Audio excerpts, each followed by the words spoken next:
एक दिन एक गधा रास्ते में चला जा रहा था कि इसे एक कपड़े का गट्ठा नजर आया।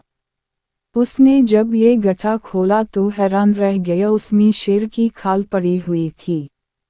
गधा बहुत खुश हुआ और उसने शेर की खाल ओढ़ ली। आहा, ये तो बहुत अच्छी है। अब मैं कैसा लग रहा हूँ? ये देखने के लिए गधे ने करीबी तालाब में जाकर अपना अक्स देखा।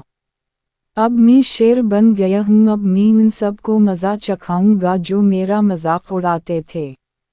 गधा भारी कदमों से जंगल में दाखिल हुआ।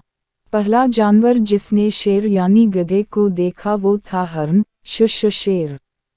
हरण कांपते हुए बोला और खौफजदा होकर दरख्तों की तरफ भाग गया। कितना मज़ा आया, गधे ने अपनी कामयाबी पर खुश होकर कहा। इतने में देखा कि बी लोमड़ी आ रही हैं। उसने जो शेर को देखा तो खौफ से कांपने लगी। शेर साहब, आप तो बहुत माज़ और बड़े मर्तबे वाले और अच्छे जानवर हैं, आप मुझे न खाएं। लोमड़ी गधे के कदमों में गिरकर उससे जिंदगी की भीख मांगने लगी। जल्द ही पूरे जंगल में हलचल मच गई कि जंगल में शेर आ गया है। बंदर खौफज़दा होकर एक दरख्त से दूसरे दरख्त पर दौड़ने लगे।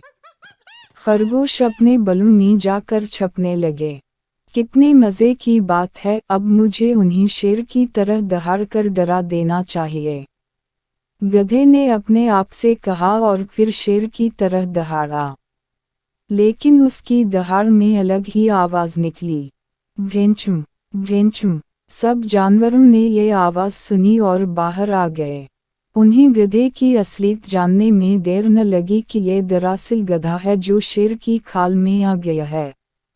सब जानवरों ने आकर गधे की वो दरगत बनाई कि मत पूछी उसका क्या हाल हुआ। उसके बाद गधे ने तौबा कर ली कि अब जंगल के जानवरों को तंग नहीं करेगा।